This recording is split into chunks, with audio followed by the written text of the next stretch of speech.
Hey, it's Pastor Dustin here with Thirst Thoughts of the Text for the text for Monday's reading. It's Holy Week, so I'm doing these every day of the week, just in case folks can't make it out to church. I'm doing these first thoughts on the text thing every day of the week during Holy Week because we are worshiping every day of the week at Messiah this week. Monday through Wednesday at 7 p.m. we're having a short Compline service. Typical Monday Thursday thing on Thursday at 7 p.m. Good Friday temporary service at did I say 5 p.m.? I meant 7 p.m. on Monday, Thursday. Same thing at for Good Friday, 7 p.m. So we're worshiping throughout the week for Holy Week. But today's first thoughts are on the gospel text for Monday evening, which is John 12, 1 through 11. And I've been going back and forth about whether or not it's worth reading these. I'll read them for now just because I thought you could do links within YouTube videos to other websites, but that's a little difficult. So anyways, John 12, 1 through 11. 6 days before the Passover, Jesus came to Bethany, the home of Lazarus, whom he had raised from the dead. There they gave a dinner for him. Martha served, and Lazarus was one of those at the table with him. Mary took a pound of costly perfume made of pure nard, anointed Jesus' feet, wiped them with her hair. The house was filled with the fragrance of the perfume. But Judas Iscariot, one of his disciples, the one who was about to betray him, said, "Why was this perfume not sold for 300 denarii and the money given to the poor?" He said this not because he cared about the poor, but because he was a thief, and he kept the common purse and used to steal what was put into it. Jesus said, "Leave her alone. She bought it so that she might keep it for the day of my burial. You always have the poor with you, but you do not always have me." When the great crowd of Jews learned that he was there, they came not only because of Jesus, but also to see Lazarus, whom he had raised from the dead. So the chief priests planned to put Lazarus to death as well, since it was on account of him that many of the Jews were deserting and were believing in Jesus. So, that is the gospel text for this coming Monday, March 30th. And I think a brief note that this text is all about priorities.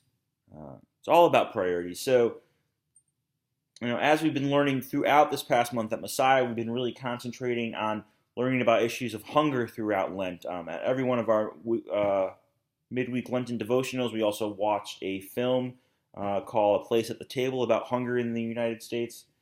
And so I think one priority we can think about here is, while on one level we may always have the poor with us, there may always be people who make less money than others, I guess.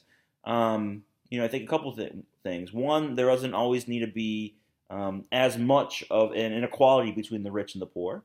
We know for a fact that we're getting to levels of income inequality where they're just not good for anybody. And of course, also that they don't, that while the poor may always be with us, they need not be hungry. While the poor are always with us, maybe will need always be with us, they need not be hungry. Americans have proven that, as we learned this past month at Messiah, that late 70s, early 80s, hunger in the United States, at least extreme forms of hunger, was mostly a solved problem, but we've backtracked a lot in recent decades because of policy decisions. It's all about priorities. It also, I think, asks us, what does it mean to put Jesus ahead of other things in our life?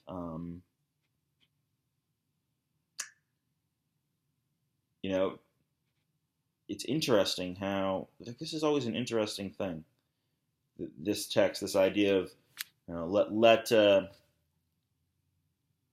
let Mary anoint me, as Jesus is saying, because he's not there for much longer. It would seem to indicate that it's the matter of keeping track of where Jesus is in our lives and trying to focus on those areas needs to be our top priorities. I guess that is what is coming out of this gospel message, for me at least. So Yeah, I'd love to hear from all y'all what y'all think is coming out of this gospel message for you. John 12, 1 through 11. Please comment on the video. And I guess I'm supposed to end this with a question. So, my question for the gospel for this Monday of Holy Week is what priorities do you think you're putting ahead of following Christ and concentrating on where Christ is at work in your life? What things are you putting ahead? What priorities are you putting ahead of uh, concentrating on where Christ is at work in your life? So that's the question for my thoughts on the text for this coming Monday, March 30th, Monday of Holy Week, John 12, 1 through 11. Thanks so much. This is Pastor Dustin from Messiah Lutheran Church, and have a blessed, well, if you're watching this during the day, have a blessed day, and if you're watching it at night, have a blessed evening. Bye now.